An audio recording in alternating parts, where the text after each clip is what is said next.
Au nom du Père, du Fils et du Saint-Esprit, ainsi soit-il. Saint Pie V, nous l'avons vu déjà, a fait surtout sa carrière ecclésiastique dans l'Inquisition. Puis comme évêque, mais quand il était élu pape, il n'avait pas vraiment exercé ce qu'on appelle la diplomatie, qui est un art particulier. Cela lui faisait défaut. Il n'avait pas l'expérience sur ce domaine-là. Et on va voir aujourd'hui qu'il l'a vite rattrapé, et on va voir l'aspect Saint Pie V diplomate. Car la vie sociale, la vie politique est faite d'équilibre, de relations sociales, avec des êtres différents et des êtres pécheurs en plus. Donc il faut l'équilibre entre la justice et la miséricorde, savoir faire des compromis, savoir être tolérant, être patient, puis parfois, non, au contraire, savoir être exigeant et châtier. C'est un équilibre qui est assez difficile, on le sait, à notre petit niveau. À imaginer quand on est au niveau du siège pontifical. Lorsque Saint Pie V est élu, on sait bien qu'il n'a aucune expérience dans les relations politiques, et donc ça amuse ou inquiète les ambassades et la curie romaine. Car comment Saint Pie V va réagir ? Parce qu'il était quand même connu pour être ferme et exigeant, donc on avait peur qu'il casse tout dans la société. En plus, l'époque n'est pas du tout stable, c'est l'Europe du XVIe siècle, où une partie de l'Europe est soumise à l'hérésie. L'autre partie, avec l'humanisme, la partie catholique est très fragilisée, et puis on l'avait vu, la pression turque qui se fait de plus en plus grande. Donc c'est dans ce contexte que Saint Pie V doit diriger l'Église. Alors d'abord, il le sait bien, il n'a pas l'expérience. Donc il ne commence pas à prendre des grandes décisions dès la première année. Pendant 1 an, il va étudier tous les grands dossiers, tous les dossiers très importants des cours européennes. Donc travail et prière. Il n'y a rien de nouveau, mais il faut le faire. On le sait, mais c'est comme ça qu'il faut régler les problèmes importants. Travailler et prier. Ou prier et travailler. Et puis après 1 an, après avoir développé une grande énergie sur ces dossiers-là, il a compris, il était intelligent et éclairé par le bon Dieu, et donc il voit maintenant clair dans ce qui se passe en Europe, et il va pouvoir exercer la diplomatie pontificale. Et elle va être sa particularité, c'est non pas la diplomatie est souvent synonyme de mensonges, de coups bas, ça c'est la mauvaise diplomatie. Saint Pie V va lui être ferme et annoncer tout de suite la couleur. Voyez. Donc une grande simplicité, une grande fermeté. Et on verra donc les grands combats contre l'hérésie une prochaine fois. Aujourd'hui on va voir un peu ce qu'on appellera les problèmes annexes, les petits problèmes. Il y a les grands problèmes à résoudre, mais il y a aussi tous les petits qui viennent vous empoisonner la vie. Et donc voilà comment on va donner quelques exemples, comment Saint Pie V a dû gérer ces choses-là. Commençons avec l'empereur Maximilien, plutôt le frère de l'empereur Maximilien, l'archiduc Ferdinand, qui va occuper de manière illégale les territoires de l'Église dans le diocèse de Trente. Et pour bien sûr, toujours pareil, pour en revendiquer les bénéfices financiers. Quand Saint Pie V apprend que le cardinal évêque de cette ville n'approuve pas évidemment l'usurpation, mais ne se bat pas et accepte le fait accompli, alors le pape lui demande d'intervenir pour défendre les biens de l'Église. Et lui-même va écrire à Ferdinand plusieurs lettres. Il écrit à Ferdinand, mais comme Ferdinand ne bouge pas, il va écrire au frère, donc à son supérieur hiérarchique, et aussi son frère, qui est l'empereur Maximilien. Dans la première, il lui rappelle ceci. Autant le frère de votre majesté a la réputation d'un prince digne de vos illustres ancêtres, donc il est quand même catholique, c'est pas un hérétique, autant doit-on s'étonner qu'il descende à de tels empiètements. Et le fâcheux exemple donné au monde, que n'accompliront pas après ce scandale tous les souverains moins catholiques. Donc il montre là l'importance du mauvais exemple. Pie V va sommer l'archiduc donc de produire les titres qui lui permettent de prendre possession de ces territoires, et comme il ne le peut pas, bien sûr, il ne le fera pas. Et Maximilien, l'empereur, voit bien que le pape là va être intraitable, inflexible, et donc il fait comprendre à son frère que l'anathème est proche, et que cela va rejaillir de manière négative sur lui-même, sur la cour et sur son pays. Et Ferdinand va reculer et va rendre les territoires usurpés. Un autre exemple assez sidérant, écoutez, cette histoire est assez folle. On est en Corse. San Pietro est un ancien capitaine des troupes corses qui avait été enrôlé au service de la France. Puis il revient ensuite en Corse. Et il va là exciter, d'abord pour un problème purement financier. D'ailleurs, où il n'était pas purement fautif au départ. Il avait construit quelque chose d'illégal et on lui demande de tout détruire. Et donc c'est sa fortune qui va partir en l'air. Donc il y aurait certainement un manque d'intelligence dans les magistrats de l'époque. En tout cas, ceci va produire une révolte, il va exciter donc la noblesse et le peuple à la révolte contre le pouvoir politique de l'époque qui gouverne la Corse, c'est la République de Gênes, en Italie. Et donc ce mercenaire, il va être victorieux dans un premier temps, et il va épouser une riche héritière de l'île, Vanina Ornano.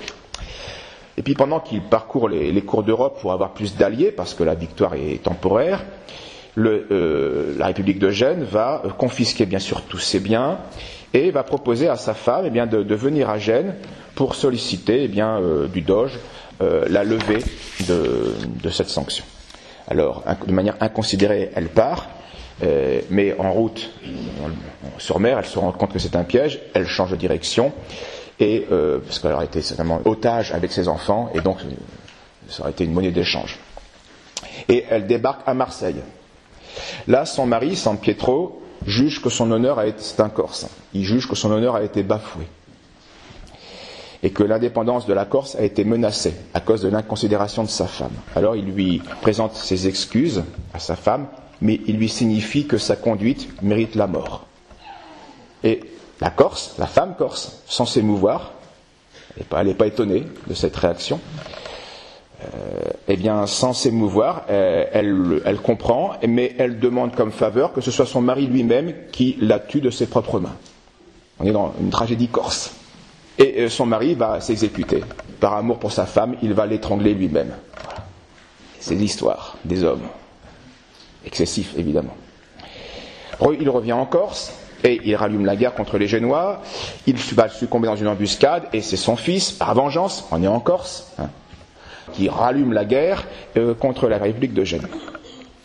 Alors bien sûr, Pie V s'afflige de ces massacres, de ces tueries incessantes qui ensanglantent l'île, et va multiplier des offres, des démarches pour réconcilier les adversaires. Le doge de la République de Gênes va charger un évêque d'offrir aux rebelles une paix honorable. C'est comme ça qu'on se sort d'un conflit. L'époque moderne a oublié cela parce qu'elle est plus chrétienne. Donc on est dans le totalitarisme. L'ennemi doit être tué totalement. On envoie des tapis de bombes. Ça c'est ce qu'on a fait contre l'Allemagne, c'est ce qu'on a fait contre le Japon, c'est ce qu'on fait contre la Palestine. Ça c'est pas chrétien évidemment. Quand on veut sortir d'un conflit, c'est de manière politique et il y a un compromis et une paix honorable. Que l'autre en ressorte non pas humilié, mais il faut en tenir compte. On est tous orgueilleux. Il y a un conflit, c'est pas en insultant l'autre que ça va se régler. Il faut en tenir compte. Alors une paix honorable. Voici les traités. Amnistie générale, on oublie tout. Le pardon des fautes. Diminution des impôts, c'est souvent là que ça pêche. Et puis un vaisseau conduira le fils San Pietro en France s'il décide de capituler. Donc il sort de Corse, mais il est sain et sauf et il peut mener sa vie. Donc c'est honorable. Et Saint Pie V va consacrer ces conditions de la paix. Mais il va écrire en même temps au Sénat ceci. Il ne reste qu'à vous exhorter de recevoir les peuples de cette île comme des enfants qui se repentent de leurs fautes passées et de les traiter en pères plutôt qu'en souverains et de leur procurer des maîtres qui les instruisent de leurs devoirs et qui les portent à s'en acquitter.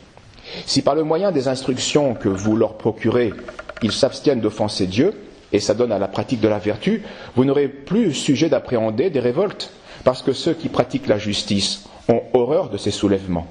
Gouvernez ces peuples plus par la douceur que par la force, car outre que cette manière de conduire est plus assurée pour gagner les affections et les esprits, elle est plus conforme aux maximes de Jésus-Christ, par le secours duquel vous êtes rentrés en la possession de cette île.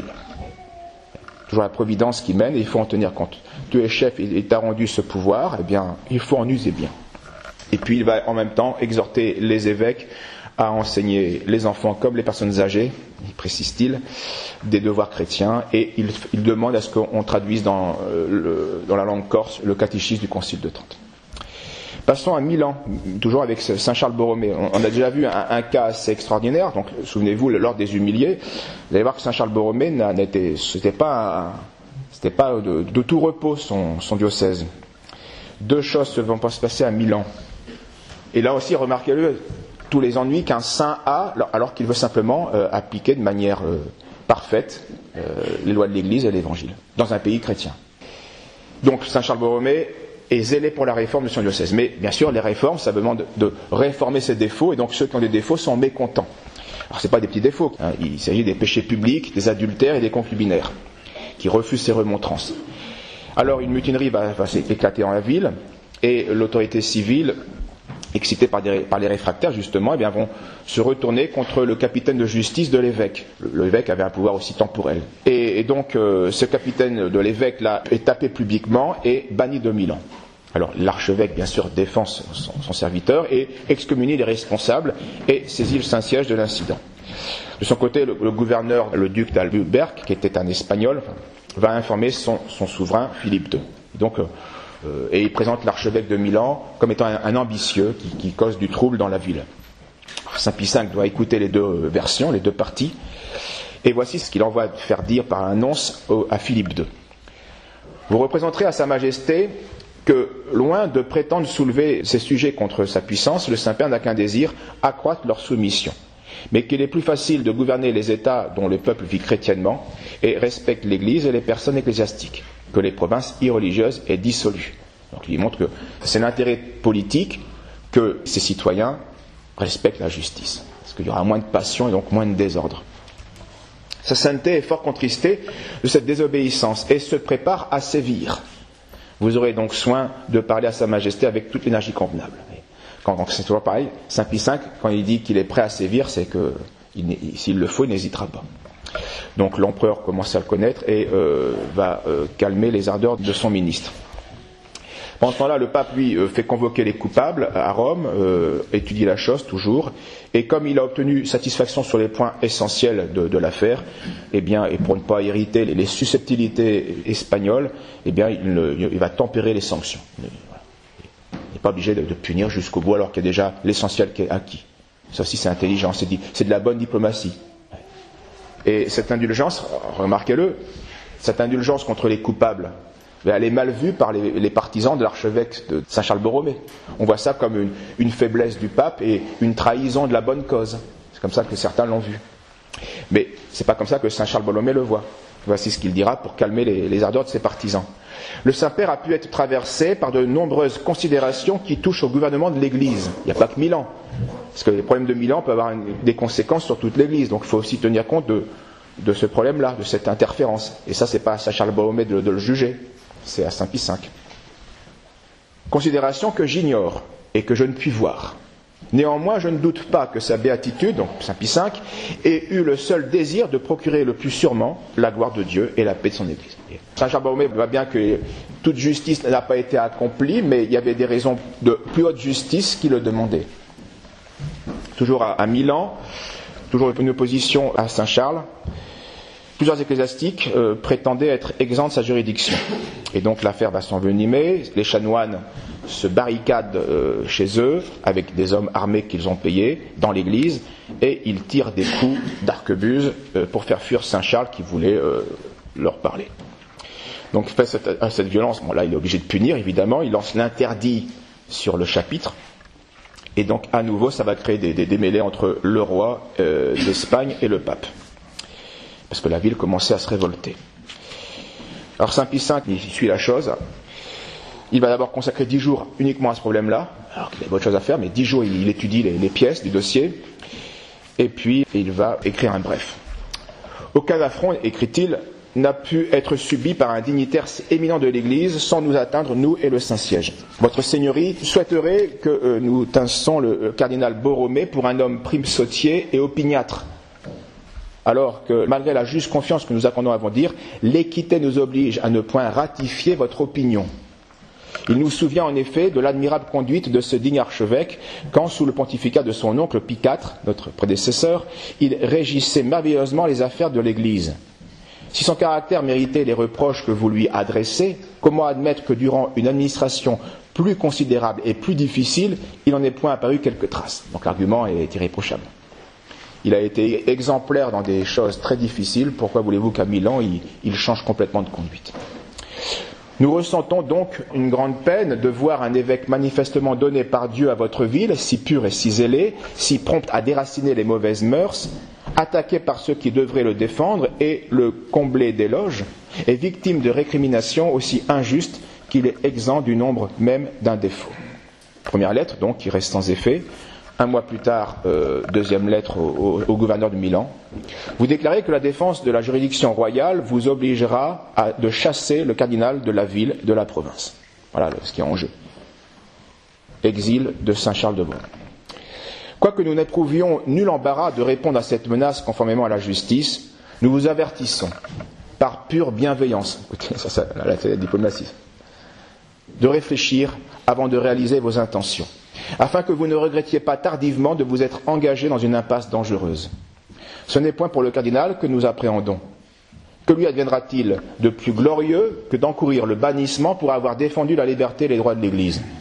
L'intérêt de votre seigneurie exige donc que vous évitiez toute mesure imprudente, car en procurant au cardinal un honneur immortel, vous mériteriez le blâme du monde chrétien et entacheriez votre nom d'une indélébile flétrissure. L'affaire grossit, elle devient maintenant un conflit entre le Saint-Siège et l'Espagne. Et là, Saint Pie V avertit le nonce de mettre en garde contre les faux rapports l'empereur, envoie une ambassade extraordinaire à Madrid, où il va désavouer bien sûr le gouverneur de Milan. Mais puis ça va se calmer, quand on est plus loin des choses, on les juge avec moins de passion, donc il voit bien que là, le gouverneur exagère. Donc l'affaire se calme, mais l'insulte a été publique, et là, Saint Pie V exige donc, les violences ont été publiques et graves, donc Saint Pie V exige des excuses publiques, d'une réparation solennelle. Alors comment les magistrats, comment les chanoines, les prêtres qui ont tiré des coups de feu sur leur évêque vont réparer, comment faire la chose ? Eh bien, lors d'une procession, les chanoines fautifs entoureront et tiendront la chape de leur évêque. C'est comme ça. La soumission se fera par ce simple acte, qui est assez bénin. Procession donc de l'église qui était fautive jusqu'à la cathédrale. Donc tout le monde verra que les évêques sont soumis à leur archevêque. Passons maintenant au royaume de Naples. Le souverain pontife décide directement d'instituer une visite canonique pour voir les désordres et y remédier dans les diocèses de Naples, du royaume de Naples. Mais là, les autorités civiles sont vexées et trouvent que c'est une innovation qui empiète sur leur pouvoir. Et donc ils refusent. Alors les cardinaux suggèrent à Saint Pie V de temporiser pour éviter une crise et de se soumettre à ce que le royaume de Naples exige, c'est-à-dire une approbation de l'empereur d'Espagne. Mais Saint Pie V refuse cela, parce que ça va créer c'est une sorte de gallicanisme à l'espagnol, ça va créer un précédent. Le pape est le chef direct de toutes les chrétientés, il n'a pas à demander à un empereur catholique la permission d'aller voir ce qui se passe dans telle église ou tel diocèse. Ce serait créer un mauvais précédent. Il est pontife universel. Alors, Saint Pie V est prêt à sévir, et donc il est prêt, il menace de lancer l'interdit, non pas sur l'Église, mais sur tout le royaume de Naples. L'interdit, c'est impossibilité de distribuer les sacrements. Donc tout le royaume de Naples. Et là, la mesure donc est grave, et plusieurs cardinaux lui disent qu'il faut absolument y différer. Et puis, dans le même temps, même problème se crée en Sicile.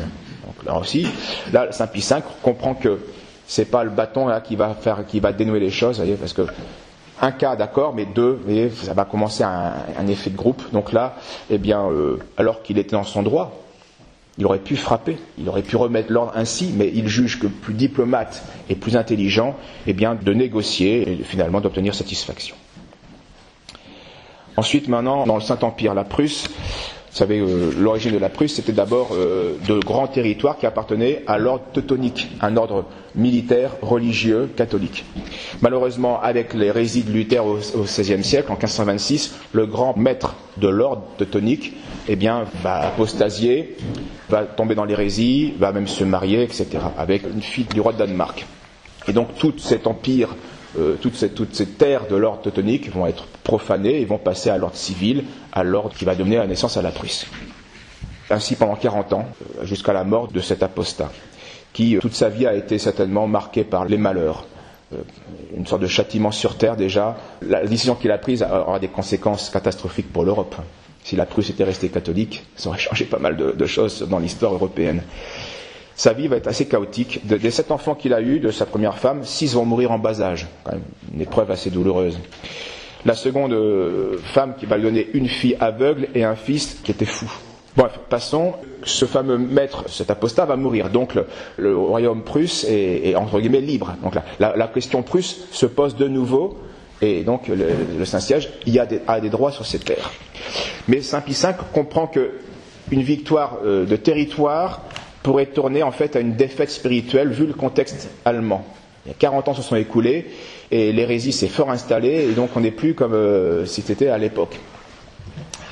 Et donc, il va demander à ses représentants à la Diète d'Allemagne qui va traiter de cette affaire-là, eh bien, de protester pour la forme contre l'usurpation, mais de ne pas réclamer les terres, de les concéder.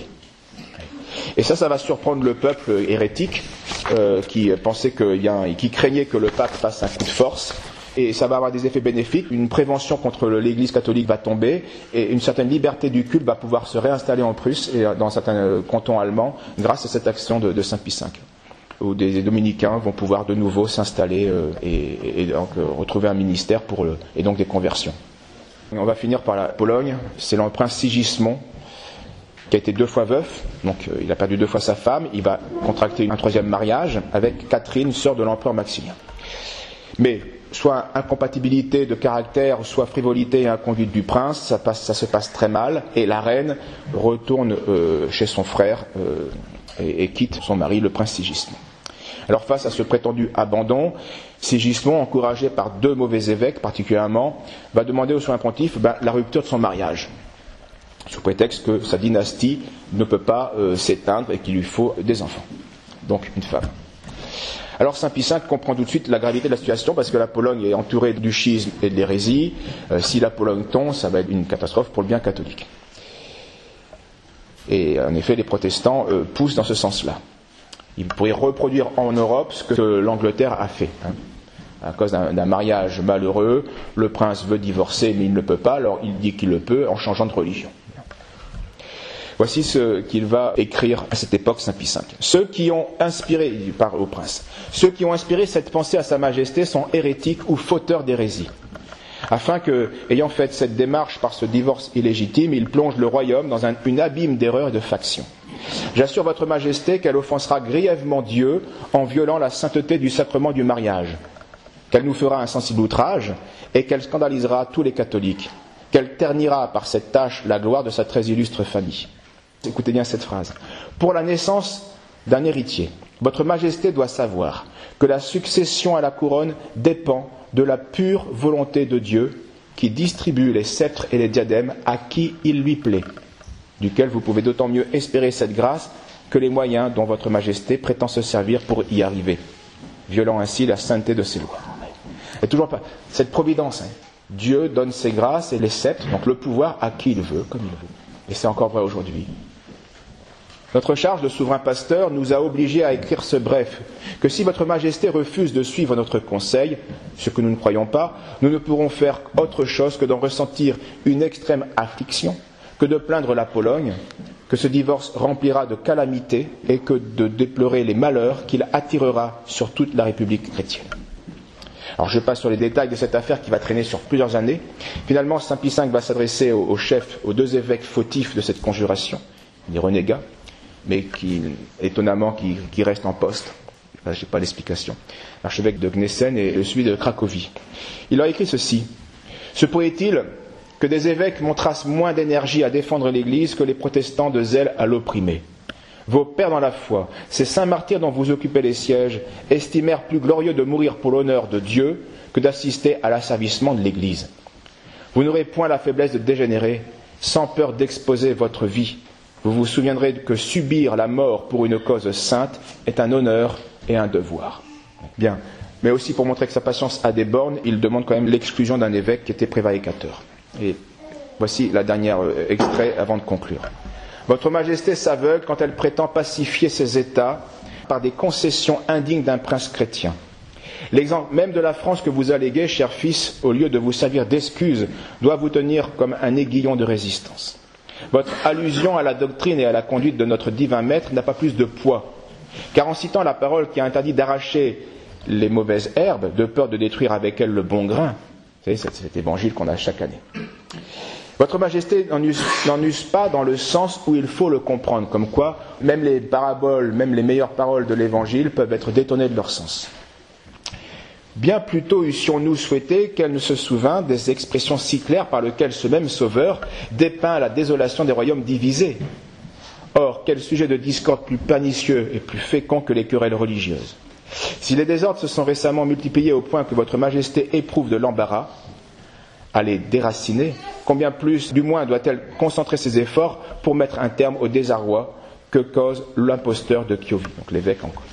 Nous vous prions paternellement, cher fils, dit Obvier, au nom de votre honneur, de la gloire de Dieu et pour le salut des âmes, que si vous tardiez à le faire, force nous serait d'agir contre l'intrus avec les rigueurs des saints canons, de peur que notre complaisance à l'inaction de votre majesté nous rende coupables nous-mêmes devant Dieu et devant les hommes.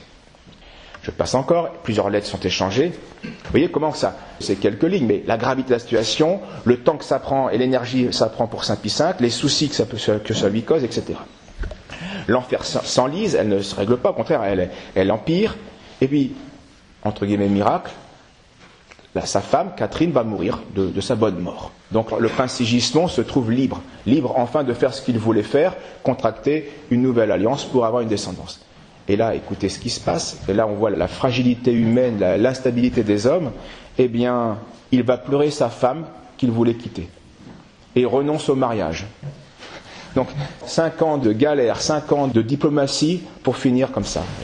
C'est stupéfiant, là. C'est aussi stupéfiant que l'histoire du Corse, San Pietro. Moins grave, mais aussi tout aussi stupéfiant. Donc, tous ces incidents politiques, il faut les remettre dans... Vous voyez, c'est les plus légers. Ce sont les légères épreuves de la vie d'un pape, d'un saint pape. En fait, on voit bien, sa vie a été une croix continuelle, avec des grandes croix et puis des croix plus légères.